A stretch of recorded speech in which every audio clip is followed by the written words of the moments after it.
Morte e perdas. Será que é possível conseguirmos uma forma de lidar melhor com isso?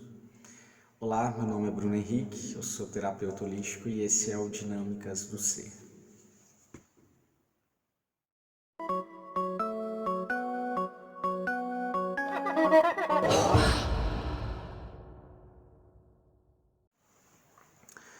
Bom, então chegado nesse ponto, né, de a gente compreender que nessa mesma dor, né, da perda, da morte, né, pela morte,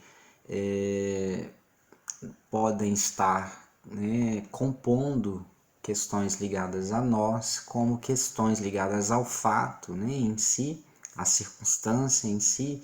Então é o momento então da gente então começar a pensar e analisar por que que a morte realmente é tão difícil de ser digerida, né, de ser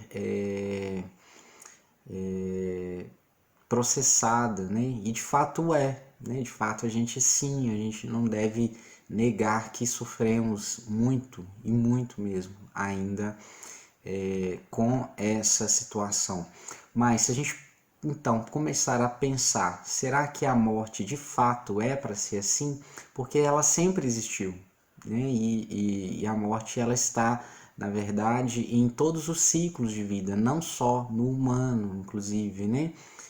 As plantas têm seus ciclos, os animais também têm seus ciclos, né? Tudo é cíclico, né, no universo, né? Os planetas têm seu ciclo, o Sol tem seu ciclo, né? Então, a estrela, né? Uma estrela nasce, uma estrela, né? Ela tem seu auge e uma estrela se apaga, né? Ela deixa de ter aquela fonte de energia, ela se esgota, né? E então a gente vai ter, né? A gente começa a pensar que, então, de fato, o ciclo é necessário, porque assim o é, né? Então, se é em toda parte, se é no macro, se é no micro, né? Não vai ser diferente, porque nós também estamos inseridos em um macro que é maior do que nós, como nós temos um micro também, universo dentro de nós, né? Então, o ser cíclico, né, da vida, da natureza, faz parte da própria natureza, faz parte da própria vida em si, né? Então a morte nesse contexto ela não significa um fim, né? Ela significa a conclusão de um ciclo, né? E para que fecha um ciclo? Para que se inicie outro ciclo, né? Então a morte, na verdade, ela passa dentro dessa ótica, dessa visão mais sistêmica, ela passa a ter a função de finalizar, né, processos que não são para serem eternizados, né, paralisados, né, viciados, né, digamos assim, né, que fiquem presos numa única situação, porque a vida ela é dinâmica e ela precisa ter expansão, né? Então a morte ela vem interromper, ela vem como um mecanismo de interrupção daquilo que fechou, daquilo que teve o tempo devido ou daquilo que teve teve o seu processo, né, liberado, né? Então é necessário concluir, né? A experiência precisa de uma conclusão. A conclusão é exatamente o retorno, quando vem o retorno daquilo que se faz. Então, do mesmo jeito que a gente não tem como ficar, né, que só pensar em algo não é experiência ainda, a gente vai precisar pensar, a gente sente, né, muitas vezes aqui né? Pensar pode fazer sentir, como sentir pode fazer pensar, mas as coisas só vão concluir de fato quando a gente experiencia. E depois que a gente experiencia uma coisa, nós temos um retorno, é o feedback, né, digamos assim, que a gente tem da vida. E ele é necessário para poder concluir então alguma coisa dentro de nós, ou dentro de um processo, dentro de uma experiência. Senão a experiência seria eterna e aí perdia também a finalidade em si, porque não conclui nada, não se chega a lugar nenhum. Então, para quê? Né? Então, a experiência ela existe justamente para ser vivida e concluída. Para depois que ela tem uma conclusão, se fecha um ciclo e tem-se condição de se expandir a partir desse ciclo. Então, a partir do momento que eu sei de algo, né, que eu vivenciei algo, isso passou a ser parte de mim, e fazendo parte de mim, então, com isso eu consigo expandir para aquilo que eu ainda não sei, para aquilo que eu ainda não vivenciei. Então, esse processo serve de base para o próximo processo, que vai servir também de base para um próximo processo, que também vai servir de base para um próximo processo, e assim sucessivamente. Então, dentro do contexto da vida como nós a entendemos, tendo início e fim, né, precisa sim, então, ter início, meio e fim para se concluir. E quando chega, né, nesse processo do fim, é necessário para que se comece, então, novos ciclos, né? Então, não necessariamente aqui nesse momento a gente precisa pensar no que seria a continuidade da mesma experiência em si, para lá, pensando aqui na visão espiritualista de que a vida continua, né? E que então nós, enquanto uma experiência que nós somos seres, né, que não somos simplesmente esse corpo, né, que temos então uma alma ou um espírito, né, seja a forma como a visão, né, que a pessoa tenha, e isso então vai se perpetuar, né, seja pela ótica da física, né, a física quântica, entendendo que existe, né, nós somos também energia, né, e no fundo nós temos uma ilusão de matéria, né, de materialidade ao nosso redor.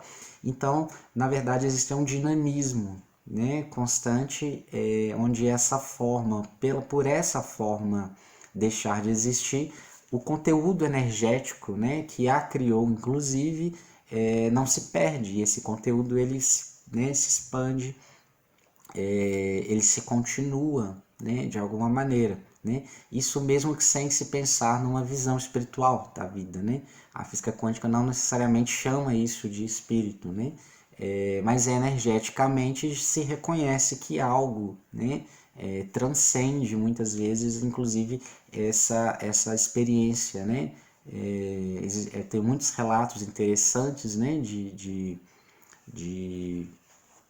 testes, experimentos que se fazem com pessoas moribundas, né, à beira ali da morte, né, e processos energéticos que são conseguidos, que consegue se perceber por aparelhos, né, mesmo depois de decretada, né, a morte cerebral, digamos assim. Então você coloca ali eletrodos que confirmam, né, ali né, pelo aparelho a morte cerebral, né? Mas existem outros receptores que continuam, né, ainda ativos, né? Não se explica, não se configura, né, que isso é uma prova de vida após a morte, mas algo ocorre, né? Mas o mérito aqui não é tanto isso, porque não é o fato de termos ou não termos certeza do que vai ocorrer para além da morte, né? Ou do que ocorreu aquém dessa vida, né? É que faria a diferença em relação a como lidamos com isso. Porque o que é importante é a gente então entender o que? O que se dá exatamente entre o nascimento e essa morte, né? Esse ciclo aí que muitas vezes é onde está o gargalo. Então, onde que a gente quer chegar com isso? A nossa dificuldade de lidar com a morte, por incrível que pareça, é a mesma dificuldade que nós temos de lidar com a vida. Então nós não sabemos morrer porque nós não sabemos também viver. Nós não sabemos viver, nós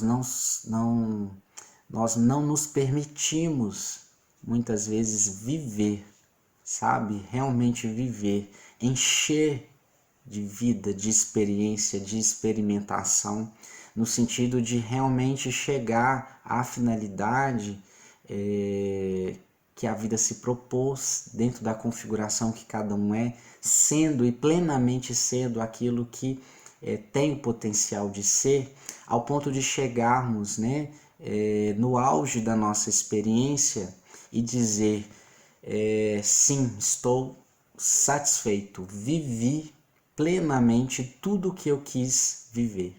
Estou pronto, então consigo, aceito o fim. Aceito porque vivi tudo o que eu precisava, vivi tudo o que eu quis sentir, então estou totalmente preenchido. Então, automaticamente, o fechamento de um ciclo para nós nessa situação não seria penoso ou tão ruim quanto ele aparenta, né? Aparenta não, quanto ele o é para nós quando o inverso ocorre, porque pelo fato de não vivermos, por termos vidas muitas vezes tão podadas, a gente não vive, a gente sobrevive, né? A gente fica muito no quase, a gente não tem muita coragem, a gente não se permite, a gente aceita, a gente deixa de tentar, né? A gente se acovarda, a gente vários processos que a gente faz que nos impedem de viver, fazem com que também, quando a morte, o ciclo vai fechar, dá aquela sensação de, poxa vida, e agora? Não fiz, não completei, está pendente, não resolvi essa situação. Então, esse processo também, ele está diretamente relacionado com a dificuldade que a gente tem de lidar com esse fim, porque muitas vezes a gente não vive, nós já estamos mortos em vida. Então nós vamos vivendo como se estivéssemos mortos, mortos de desejos, né? Mortos dos sonhos da gente, morto em todo sentido. A gente vai empurrando, a gente tem uma vida que é medíocre muitas vezes, a gente tem uma vida que é bem mais ou menos, a gente tem uma vida que a gente não consegue dizer plenamente, fala, nossa, a minha vida é maravilhosa, ela está maravilhosa, e está tão maravilhosa que se eu for agora eu vou feliz. A gente não consegue dizer isso, então a gente vive, a gente inverte, a gente vai vivendo morto, né? Ou seja, nós não vivemos, mas quando a morte vem, a gente quer viver. Quando a morte vem, quando a morte do outro vem, a gente quer que ele viva. Mas muitas vezes a gente o quê? Não permitiu nem que a gente vivesse, e muito menos às vezes o outro. Nós não permitimos que o outro viva. Então, olha que loucura que às vezes a situação se configura, né, dentro ao nosso redor. Nós não sabemos viver, nós não nos permitimos viver, nós não deixamos, né, nem permitimos nem que o outro viva, a gente não deixa o outro ser quem ele é, a gente não deixa nós sermos, né, a gente não se permite ser quem somos, a gente permite que o outro pode nossa vida, como a gente também poda a vida do outro. Então, percebe um emaranhamento que a gente faz em relação a tudo isso. Enquanto isso, o tempo vai passando, porque tudo é cíclico, né?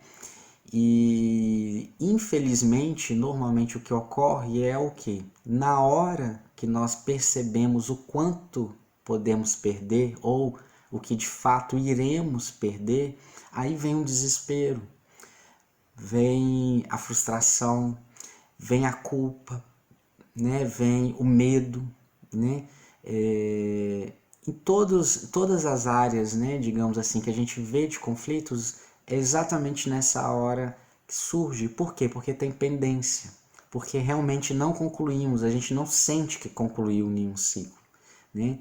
E assim também é a percepção muitas vezes com o outro. A gente sente que o nosso ciclo com o outro não fechou. A gente sente que o outro, de alguma forma, não fechou o nosso próprio ciclo. Olha a confusão que a gente faz, né? Então ali está indo muito mais, né, do que simplesmente um fechamento. Ali está indo também o que? Tristeza. Ali está indo frustração. Ali está indo embora aquilo que a gente queria ter dito e não diz, aquilo que a gente gostaria de ter vivido e não viveu, aquilo que a gente gostaria de ter feito e não fez. Nessa hora vem tudo à tona. E aí é interessante como que a morte vem revelar pra gente o quanto faltou de vida, o quanto nós não vivemos, o quanto o outro não viveu muitas vezes. Porque quando é o contrário, aí sim é mais ameno, é mais fácil de lidar com o fechamento de ciclo, porque traz felicidade. A gente tem na nossa imagem, na nossa memória, fala, nossa, eu sei que fulano tá indo, mas de uma coisa que eu posso ter certeza é que fulano estava feliz, que viveu de fato tudo o que queria viver, que está pleno, que está leve, né? Que está feliz. Ou nós mesmos, né? Posso ir porque estou pleno, estou tranquilo, estou feliz. Então, qual de nós de fato realmente está nessa condição? Então, qual de nós de fato está vivendo mesmo aquilo que precisaria, né, viver? Então, um outro fator muito importante, né, em relação à dificuldade de lidar com a morte é exatamente a dificuldade, por incrível que pareça, de lidar com a vida. Então, antes de negarmos a morte, nós negamos a vida. Nós negamos, né? E mesmo que a gente fale, ah, não, mas eu sempre, né, quis viver, permiti viver. Mas será mesmo? Talvez você quis viver ou permitiu viver, mas só do seu jeito, só a sua maneira, ou só da maneira como alguém taxou para você, e a gente às vezes acha que isso é vida, né? E na verdade pode não ser, pode ser que estávamos enganados, né? Estávamos fazendo muito, mas muito o quê? Pelo outro, não por nós. Queríamos que o outro fizesse muito por nós, não por ele. Então é um conjunto de situações que causam esses desconfortos e esse embaraçamento na hora da interrupção. Porque chega uma hora que algo de cima, algo maior, tem que dizer, olha, chega de bagunça, chega de equívoco, chega de uma vida vazia. Vamos fechar, não tá dando, né? Não tá, porque mesmo que seja para que esse fato em si, dessa interrupção, dessa acordada, desse choque, sirva para que pelo menos quem ainda detém, né, dessa oportunidade, que aproveite então para viver. O outro é outra história, quem está indo é outra história, nós vamos falar mais dessa questão para frente, mas para quem fica, né, o significado disso também pode ser: acorda então você, viva então você, faça, né, da sua vida o melhor possível para que não se frustre, né, ou para que não tenha tanto sofrimento, que tenha choro sim, choro de saudade, choro de consideração, né, choro da valorização, que é legítimo, que é bacana, mas não choro de desespero, não choro de culpa, não choro de medo, né? Então a gente precisa aprender de alguma forma também a viver de fato, né? Porque aí morrer não seria tão doloroso assim. É uma questão a ser pensada.